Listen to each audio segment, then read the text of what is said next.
A very good evening and warm welcome to Dharma Television's Collective News. This is Srishti Khadki. Let's move on to today's headlines. Police to take action against the vehicles taking high amount of fares in public vehicles. Odd-even system on vehicles in Kathmandu Valley. Gurjo planting on vacant land in Tinkuni by traffic police. Economic activities to be carried out abiding health standards, Finance Minister. 1,200 prisoners may be allowed to stay home. Landfall by Super Typhoon Goni, strongest typhoon so far in Philippines. Islamist group massacre 21 in New DR Congo. Real Madrid wins grand in La Liga. PSG victorious win defeating Nantes. Here we go for news in detail. Metropolitan Traffic Police Department has decided to take action against the vehicles that charge more than the actual fare. The branch has stated that the fare details should be stick on all public transport vehicles in Kathmandu Valley and action will be taken against the transporters who charge more fares. Police have also posted the details of fare on the vehicles as part of the campaign since Friday.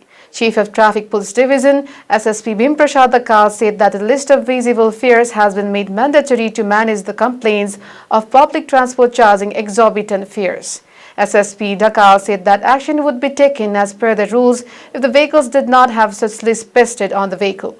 Strict monitoring is being carried out in Kathmandu Valley, saying that the passenger vehicles are charging more than the prescribed fare, not having reserved seats and not implementing even if they are kept, keeping more passengers than the capacity and violating traffic rules. Department has also requested the road and vehicles users to call hotline number 103 of Traffic Police in case of any problem or need to get any information during the journey. The branch is also taking action against vehicles violating traffic rules, including loud noise and modification, honking of horns, keeping doors open and non-compliance with health standards. Taxi, micro, mini bus, ठुला बसहरु त्यो सबैमा चाहिँ एक ठाउँबाट अर्को ठाउँमा जाँदा कति भाडा लाग्छ त त्यो भाडा चाहिँ आम नागरिकहरूलाई जानकारी छैन त्यसकारण चाहिँ 1 रुपैयाँ 2 रुपैयाँ 5 रुपैयाँ जति हुन्छ त्यो भाडा चाहिँ जुन भाडा लिनुपर्ने मान्छेले चाहिँ ठगेको अवस्था हामीले पाइराखेका छौं त्यसकारण त्यो नहोस् भन्नको लागि र आम नागरिकलाई भाडा दरमा सुसूचित गराउनको लागि चाहिँ हामीले हिजोबाट उपत्यका भरिका सबै चाहिँ सार्वजनिक सवारी साधनमा त्यो साधनको चाहिँ ढोकैमा सबैले देख्ने ठाउँमा भाडा दर टाँस्ने अभियान सुरु गरेका छौं र हिजो मात्रै हामीले 400 प्लस सवारी साधनहरुमा भाडा दर टाँस गरेका छौं र आज थप सवारी साधनमा पनि टाँस गर्छौं र सम्बन्धित गाडी ओनरहरुलाई चालकहरुलाई हामीले विनम्रताका साथ भनेका छौं कि त्यो भाडा लिस्ट जुन छ त्यो बमोजिम मात्रै भाडा लिनु होला यदि त्यो भन्दा ज्यादा लिनु हो भने तपाईलाई कानुनी दायरामा हामी ल्याउँछौं ट्राफिकले हामीलाई ठाउँ ठाउँमा चेकिङ गर्नु भएको छ र उहाँले चाहिँ हामीलाई राम्रै तरिकाले भाडा लिस्ट टाँसेर हिँड्नु भनेर हामीलाई जानकारी गराउनु भएको छ यस विषयमा हामी पनि सजग भएका छौं यो कुरालाई हामीले मध्यनजर गरी भोलिदेखि हामीले यो गाडी भाडाको जुन लिस्टलाई चाहिँ हामीले टाँसेर हाम्रो व्यवसायहरू सञ्चालन गर्ने हामी आफ्नो प्रण गर्छौं Government has taken action against the violators of odd-even system on vehicles in Kathmandu Valley.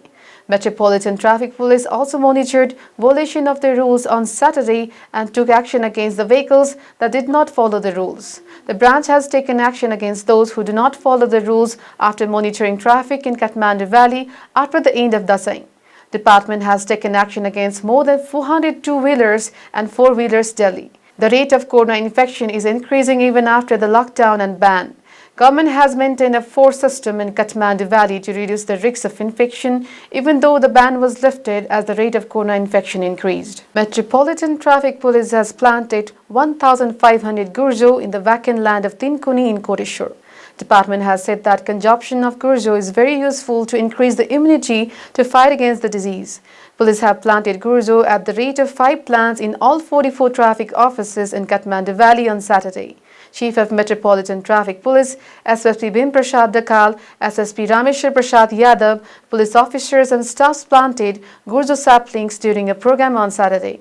While planting gurjo, SSP Bimprashad Dakal, Chief of Metropolitan Traffic Police, said that consumption of gurjo has been effective in boosting body's immune system.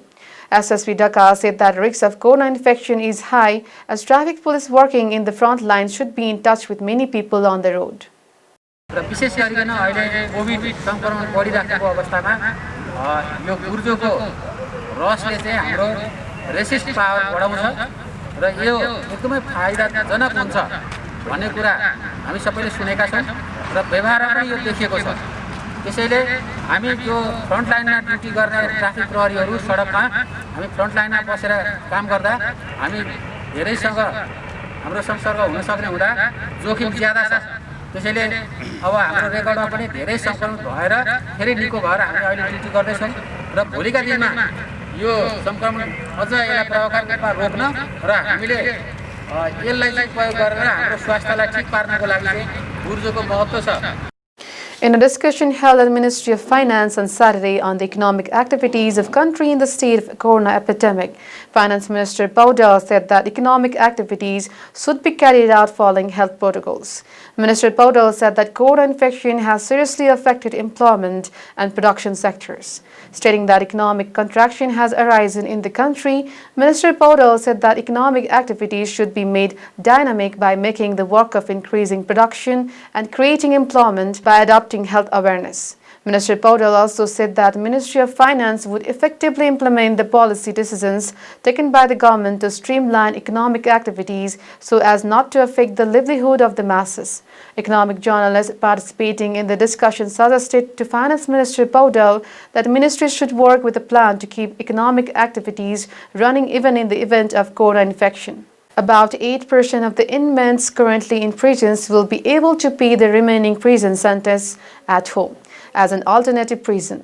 According to a report prepared by the Department of Prison Management, after a month, the number of inmates qualifying to live in alternative prison is 1,200.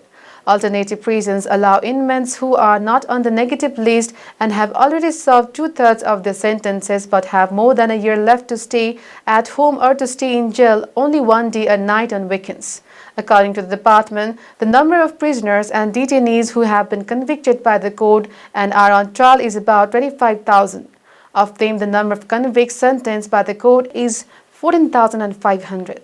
The share of prisoners serving the sentences is 58%. Super Typhoon Goni slammed into the Philippines Sunday with authorities warning of catastrophic conditions in the region expected to receive the hardest hit where nearly 1 million of people have been evacuated. The strongest typhoon of the year so far made landfall on Catanduanes Island at 4:50 a.m. on Saturday with maximum sustained wind speed of 225 kilometers per hour.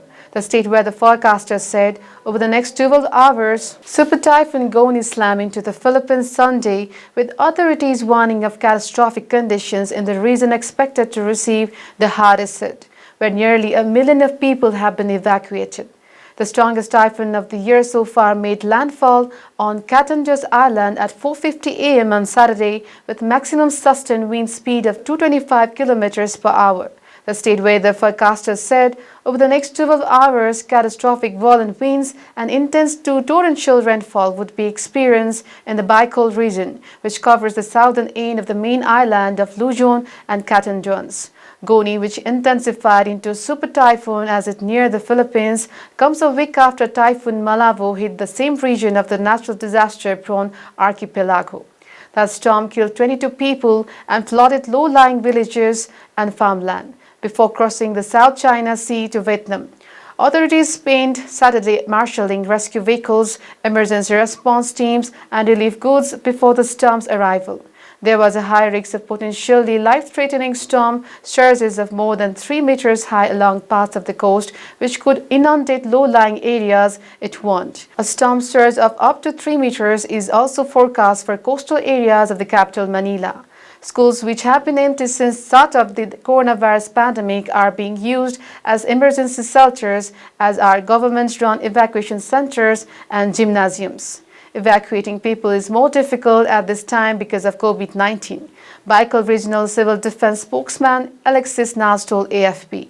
The Philippines is hit by an average of 20 storms and typhoons every year, which typically wipe out harvests, homes and infrastructure, keeping millions of people perennially poor. Its deadliest on record was Super Typhoon Haiyan, which unleashed giant waves on the central city of Tacloban and left more than 7,300 people dead and missing.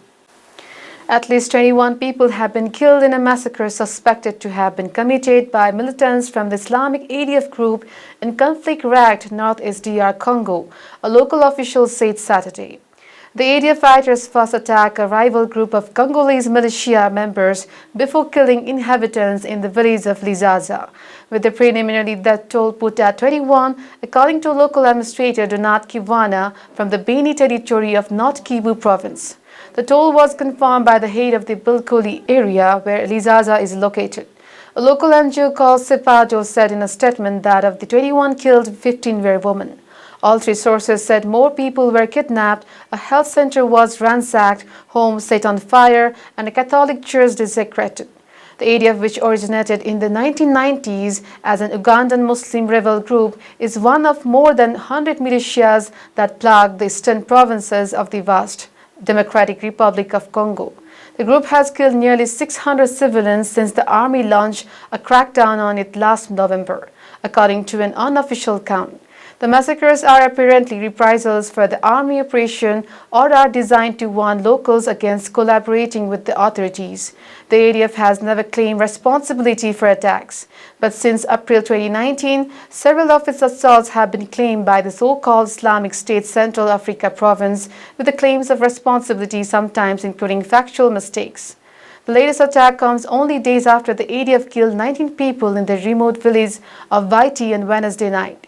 The village church was charged, as were about 40 homes. Islamic State on Friday claimed responsibility for the Baiti attack. On October 21st, hundreds of prisoners escaped from a jail in Beni in attack by gunmen. Police blamed the ADF, but Islamic State again took credit. Looking at the sports news, former champions Real Madrid have won the Spanish La Liga game against Huesca. Real also climbed to the top spot by beating SD Huesca 4-1 at home on Saturday night. In Real's victory, Karim Benzema scored twice and Eden Hazard and Federico Valverde scored once each. David Ferrero of Huesca returned a goal. Real, which has risen to the top spot with the victory, has added 16 points in 7 games. Huesca is ranked 18th in the table with 5 points from 8 games. Paris Saint-Germain has won Saturday night's French League 1, defeating Nantes by 3-0.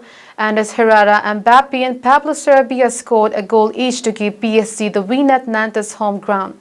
PSG scored all the goals in the second half of the match, the first half of which ended in a goalless draw. Herrera scored in the second minute of the second half to give PSG the lead. He scored on Mbappe's pass. Similarly, in the 65th minute, Mbappe doubled PSG lead by scoring on a penalty kick. PSG were awarded a penalty after a Nantes player fouled inside the penalty area. With 2 minutes left in the game, Pablo Sarabia scored to give PSG a comfortable 3-0 victory. With this victory, PSG has risen to the top of the table by adding 21 points after playing 9 games, winning 7 games and losing 2 games. Defeated Nantes has 8 points from 8 games and is in 15th position. This is all for now. We'll be back with more news and updates. Till then, keep watching Dharma television. May all the sentient beings be at peace. Stay safe.